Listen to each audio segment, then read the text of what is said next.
नमस्कार, आप देख रहे हैं ब्रेकिंग न्यूज और आपके साथ मैं हूं परवीन शेख। इस वक्त की बड़ी खबर संभल से आ रही है। संभल में लगातार एक के बाद एक कई बड़े खुलासे हो रहे हैं। वहीं समाजवादी पार्टी के सांसद जियाउर रहमान बर्क का भी एक बड़ा बयान सामने आया है। आपको बता दें कि बीते दिनों जो प्राचीन मंदिर यहाँ पर अभियान जो अतिक्रमण अभियान था उस दौरान जो सामने आया है, उसके बाद उसको लेकर जियाउर रहमान बर्क ने एक बयान दिया है जिसमें उन्होंने कहा है कि यहाँ पर ये मुसलमानों की वजह से ही जो मंदिर था वो सुरक्षित था, नहीं तो ये मंदिर मस्जिद में तब्दील हो सकता था। इस बयान के क्या है मायने, और इसी तरह का एक और मामला वाराणसी से भी सामने आ रहा है। और इस पर ज्यादा अपडेट के लिए मेरे साथ जुड़ रहे मेरे सहयोगी अखिलेश। अखिलेश, पहले तो दोनों मामले जो आए हैं संभल में क्या है अपडेट वो जानेंगे। देखिए, संभल में सबसे पहले कि जो अभी इस समय अपडेट आया हुआ है उसमें कुएं की खुदाई चल रही है। और कुएं की खुदाई जहां पहले एक कुआं खोदा जा रहा था वहीं अब दूसरा कुआं भी मिला है। मंदिर से तकरीबन 50 मीटर की दूरी पर यह दूसरा कुआं मिला है जिसकी खुदाई की जा रही है। और उसके ऊपर चबूतरा बनाया गया था, उस चबूतरे को हटाया गया है और यहां पर इसको लेकर कोई विवाद उत्पन्न नहीं हुआ है। और दूसरी बात, सबसे पहले हम बात करें संभल के सपा सांसद जो हैं जियाउर रहमान बर्क, उन्होंने जो बयान दिया है उनके अनुसार उन्होंने कहा था कि संभल ने जो मोहब्बत का पैगाम दिया है उसे लोगों को बताया जाए। संभल में मुस्लिम आबादी ज्यादा है, अगर वो चाहते तो 46 दिन में मंदिर बदल जाता, लेकिन मुसलमानों ने दिखाया कि वो किसी मंदिर पर कब्जा नहीं करते हैं। संभल में मुस्लिम मोहल्लों में बने मंदिर महफूज अर्थात सुरक्षित रहते हैं। ये जो एक लाइन इन्होंने कही है कि 46 दिन में अगर मुस्लिम चाहते तो मंदिर मस्जिद में तब्दील हो सकता था या उसका स्वरूप बदल सकता था, ये अप्रत्यक्ष रूप से एक भड़काऊ भाषण ही कहा जाएगा। क्योंकि जिस तरीके से उन्होंने ये बयान दिया है वो साफ तौर पर जाहिर होता है कि मुस्लिम आबादी अगर कहीं ज्यादा है तो वहां पर अगर मुस्लिम चाहें तो मंदिर को पूरी तरीके से परिवर्तित करके उसको एक अलग ही स्वरूप में प्रस्तुत कर सकते हैं। इसके अलावा यहां पर जो मंदिर है, मंदिर को लेकर जो कार्यवाही की जा रही है, मंदिर में सीसीटीवी कैमरे और भी अधिक मात्रा में लगाए जा रहे हैं और साथ ही साथ यहां आसपास जो अतिक्रमण किया गया है उसको लेकर भी बुलडोजर एक्शन का डर लोगों में नजर आ रहा है। यहां पर बुलडोजर एक्शन की कार्यवाही करने की बात कही गई है और लोगों को नोटिस दिया गया है, क्योंकि कई लोग जो यहां पर मंदिर के आसपास मौजूद हैं जिन्होंने अपना घर बनाया हुआ है, उनके घर के जो छज्जे हैं वो छज्जे उनकी सीमा के बाहर निकले हुए हैं, जिसकी वजह से इन लोगों को नोटिस दिया गया है। ये देख सकते हैं आप कि किस तरीके से यहां पर लोग अपने घरों को पूरी तरीके से छज्जे को खाली कर रहे हैं। मैं एक बार चाहूंगा कि आप दर्शकों को दिखाएं। बिल्कुल, ये आप तस्वीरों में साफ तौर पर देख सकते हैं। ये संभल है। संभल में जो अतिक्रमण यहाँ पर मुस्लिम आबादी के द्वारा किया गया था उसको लेकर अब यहाँ पर ये तोड़ने का जो बुलडोजर एक्शन है वो शुरू हो गया है। और खबरें तो ये भी आ रही हैं कि यहाँ पर कुछ जो मुस्लिम परिवार हैं वो खुद जिन्होंने अतिक्रमण किया था वो खुद ही अब इनको तोड़ रहे हैं। एक तरह से कह सकते हैं ये एक्शन जो हो रहा है बुलडोजर एक्शन, उसका जो डर है वो साफ तौर पर दिखाई दे रहा है। ना सिर्फ एक दो, ये कई परिवार जो है जिन्होंने अतिक्रमण कर रखा था, कब्जा कर रखा था, अब वो खुद आगे आकर इन कब्जों को हटा रहे हैं। अखिलेश, यहाँ पर जो बाबा का बुलडोजर गर्जा है उसका जो इफेक्ट है या जो उसका असर है वो साफ तौर पर दिखाई दे रहा है। बिल्कुल साफ तौर पर कहा जा सकता है, क्योंकि अभी कल ही सीएम योगी ने बहुत ही एकदम जोशीले अंदाज में अपना भाषण दिया था और उस दौरान उन्होंने कहा था कि जो भी यदि इस प्रकार का कार्य करता हुआ पाया जाएगा जो कि खास करके हिंदुओं के विरुद्ध अगर कोई पाया जाता है तो उसके खिलाफ प्रशासनिक स्तर पर, शासनिक स्तर पर जो उचित कदम होगा नियमावली अनुसार वो काम किया जाएगा और किसी प्रकार की कोई भी चीज को बर्दाश्त नहीं किया जाएगा। इसके अलावा सीएम योगी ने यह भी कहा था कि संभल हिंसा में जो कोई भी शामिल है उनको चुन चुन कर उसकी सजा दी जाएगी। इसके अलावा अब एक और याचिका आज हाई कोर्ट में सुनवाई होनी है जिसको संभल हिंसा को लेकर दावा किया जा रहा है। यह कहा गया है कि याचिकाकर्ताओं की तरफ से कि संभल हिंसा में जो दोषी थे, यानी कि जो पत्थरबाज थे, जो हिंसा में शामिल थे, उनके पोस्टर्स ना लगाए जाएं, उनके पोस्टर्स को सार्वजनिक रूप से ना दिखाया जाए। जबकि सीएम योगी की सरकार ने साफ तौर पर यह निर्देश दिया था कि उनके पोस्टर्स जो चुन चुनकर लोग नजर आए हैं सीसीटीवी कैमरों के माध्यम से या पुलिस के कैमरों में कैद हुए हैं, उनकी पहचान करके उनका पोस्टर लगाकर उनसे वसूली करने की बात कही गई थी। क्योंकि जाहिर सी बात है कि जब सरकारी नुकसान लगभग 1.5 करोड़ रुपए का हुआ है तो उसकी भरपाई कौन करेगा? जो हिंसा में शामिल लोग थे। इसके अलावा संभल हिंसा के अलावा संभल से जुड़े हुए जो अपडेट्स अभी पिछले 2 दिनों में अगर हम देखें तो संभल में पिछले 2 दिनों में 90 एफआईआर की जा चुकी है। इसके अलावा 4 मस्जिद और 1 मदरसे में बिजली चोरी को भी पकड़ा गया है। इसके अतिरिक्त 2 दिनों में लगभग 1 करोड़ 75 लाख रुपए का जुर्माना भी लगाया गया है। इसके अलावा पिछले 3 महीनों की अगर हम बात करें तो बिजली चोरी के ही जब ये प्रक्रम पूरा चेक किया जा रहा था। अखिलेश, इस बीच हमने देखा एक वीडियो भी वायरल हो रहा है जहां पे मस्जिद में वो कटिया डालकर चोरी की जा रही है और उसकी बहुत फजीयत हो रही है। बिल्कुल, उसको लेकर भी कार्रवाई हुई थी और उसी कार्रवाई के क्रम में ये मंदिर मिला था।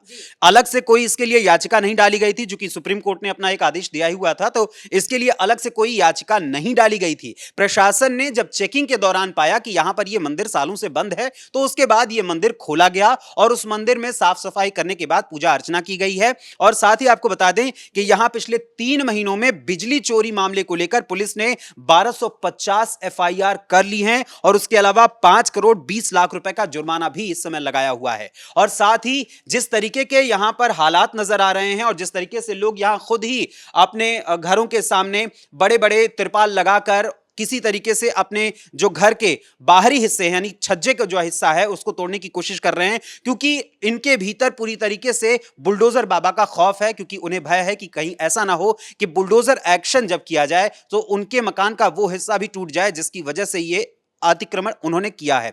और आमतौर पर देखा जाए तो ये उन सभी लोगों को चेतावनी भी है जो आमतौर पर अलग अलग मोहल्लों में, मैं किसी एक जगह की बात नहीं कर रहा हूं, मैं अलग अलग मोहल्लों की बात कर रहा हूं, जहां लोग ये सोचते हैं कि छज्जा अपने घर का निकाल लें और उसके सामने रेलिंग बना दे, बड़ा खूबसूरत मकान हो जाएगा। लेकिन जब खूबसूरत मकान हो जाएगा तो उसके लिए आपने क्या kiya है? अतिक्रमण किया है। अपनी भूमि की जो सीमा है उस सीमा रेखा से आगे बढ़कर आपने सरकारी भूमि पर आपने कब्जा करने की कोशिश की है, जिसका प्रमाण साफ तौर पर संभल में दिखाई दे रहा है। अखिलेश, इसी तरह का एक और मामला जो मंदिर मिलने का जो सिलसिला है वो लगातार जारी है और वाराणसी से भी बता रहे कि इसी तरह का एक और मामला सामने आ रहा है जहां पर मुस्लिम दंपत्ति ने उस पर अतिक्रमण कर रखा है, कब्जा कर रखा है। बिल्कुल, ये बात कही जा रही है कि एक मंदिर पिछले 40 सालों से बताया जा रहा है कि वाराणसी में बंद है और अलग अलग मीडिया रिपोर्ट्स के अनुसार कोई कह रहा है वो 150 साल पुराना है, कोई कह रहा है वो 250 साल पुराना है, लेकिन इस मंदिर के पीछे कोई विवाद नहीं है। ये सबसे खास बात है, क्योंकि यहां पर मुस्लिम बाहुल्य इलाका बेशक है यहां, मगर इसके बावजूद भी इस मंदिर में कोई भी प्रकार का कोई विवाद उत्पन्न नहीं हुआ है। हां, लेकिन इस मंदिर में पिछले 40 सालों से हिंदू समुदाय के लोगों ने जाना बंद कर दिया था, जिसकी वजह से यह मंदिर बंद करना पड़ा था। इसको लेकर दशाश्वमेध जो बनारस का थाना है, वहां के थाना प्रभारी प्रमोद कुमार ने बताया है मीडिया को कि मदनपुरा इलाके में स्थित यह मंदिर काफी समय से बंद था। कुछ लोग इसे खोलने के लिए कह रहे थे। पास में मुस्लिम इलाका है, हिंदुओं ने यहां आना बंद कर दिया था, तब से यह बंद है, वहां कोई विवाद नहीं है। आसपास रहने वाले लोगों का कहना है कि उन्होंने बंगालियों से जमीन खरीदी है और यहां रह रहे हैं तथा उन्हें मंदिर से कोई आपत्ति नहीं है। यानी साफ तौर पर दिख रहा है कि सीएम योगी आदित्यनाथ ने जो कल कहा विधानसभा में खुले शब्दों में कि अगर कोई भी प्रकार की यात्रा अगर निकलती है कहीं से, तो उस यात्रा में भी अगर कोई बाधा उत्पन्न करेगा, खास करके हिंदुओं के, क्योंकि अगर दूसरे धर्मों के लोगों की यात्राओं में या फिर उत्सवों में कोई खलल नहीं पड़ रहा है, तो हिंदुओं की यात्रा या हिंदुओं के उत्सव में खलल क्यों पड़ रहा है? यह एक सबसे बड़ा सवालिया निशान है। उसी को लेकर उन्होंने कहा कि यदि भविष्य में भी कोई ऐसा कार्य करता है तो हमारी सरकार, प्रशासन पूरी तरीके से उसके खिलाफ कार्रवाई करेगा। और उसका भय अब दिख रहा है लोगों में, साफ तौर पर संभल में तो दिखाई दे रहा है, लेकिन इसके अलावा वाराणसी में भी, जो कि प्रधानमंत्री नरेंद्र मोदी का संसदीय क्षेत्र भी है, वहां पर भी यह असर दिखाई दे रहा है कि लोग वहां पर किसी प्रकार की कोई आपत्ति नहीं जता रहे हैं कि यह मंदिर ना खोला जाए, बल्कि वो खुद चाहते हैं कि अगर आपको आना है आप आराम से आइए, पूजा करिए, यहां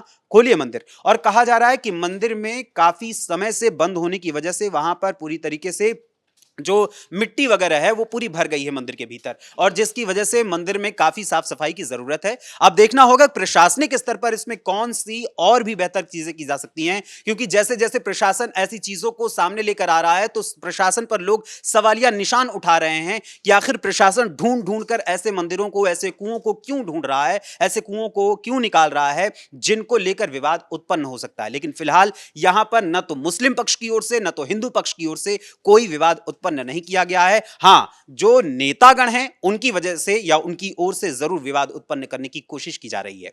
इसके अतिरिक्त और भी अगर हम आज की बात देखें तो आज भी विधानसभा में काफी हो हंगामा तो हुआ और कल भी संभल के मुद्दे को लेकर हो हंगामा हो रहा था और लगातार ये कोशिश की जा रही थी कि किसी भी तरीके से सदन की जो कार्यवाही है उसको बाधा उत्पन्न करके रोकने की कोशिश की जाए। लेकिन आज सदन में जो बजट भी पेश किया गया है, दूसरा जो बजट इस बार का अनुपूरक बजट पेश किया गया है, उस बजट को लेकर भी चर्चा होनी है। अब कल इस बजट में क्या चर्चा होती है ये खास बात होगी, मगर जो फिलहाल मंदिर मिल रहे हैं इस समय, उन मंदिरों की बात सामने आ रही है, उनसे साफ तौर पर जाहिर होता है कि लंबे समय से जो हिंदू पक्ष अपने ही मंदिरों के प्रति पूरी तरीके से, खासतौर से हिंदू संगठन, बिल्कुल हिंदू संगठन, अगर आप मैं यही देखिए साफ तौर पर जाहिर होता है कि अगर जो विवादित स्थल हैं उन विवादित स्थलों के लिए आप सुप्रीम कोर्ट तक का दरवाजा तक तो खटखटा रहे हैं और आज भी कई मुद्दों को लेकर सुनवाई होनी है और उस सुनवाई को लेकर अगर देखा जाए तो हिंदू पक्ष यदि चाहता है कि अपने मंदिर सुरक्षित रहें तो उन्हें उन मंदिरों का भी देखरेख या उन मंदिरों की भी साफ सफाई या उन मंदिरों में भी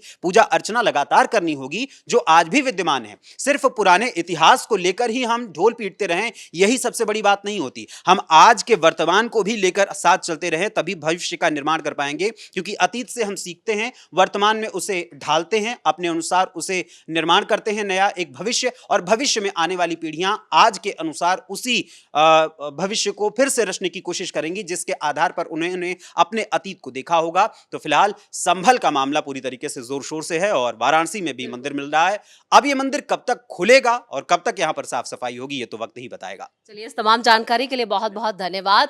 तो वाराणसी में भी एक मंदिर पाया गया है और जिसको लेकर जो विवाद है वो गहराता नजर आ रहा है। लेकिन खासतौर से संभल की बात की जाए तो संभल में यहाँ पर अतिक्रमण को लेकर बुलडोजर गरज रहा है और इसका डर भी यहाँ पर मुसलमानों में खासतौर से देखा जा रहा है। वो खुद ही अब जो उन्होंने कब्जे कर रखे थे उसे तोड़ रहे हैं और आगे आ रहे हैं। लेकिन समाजवादी पार्टी के जो सांसद हैं जियाउर रहमान बर्क अभी भी इस विवाद को और ज्यादा तूल दे रहे हैं और इस पर सियासत करने से बाज नहीं आ रहे हैं। ब्रेकिंग न्यूज में इतना ही। कैमरामैन राजकुमार के साथ मैं परवीन शेख, कैपिटल टीवी।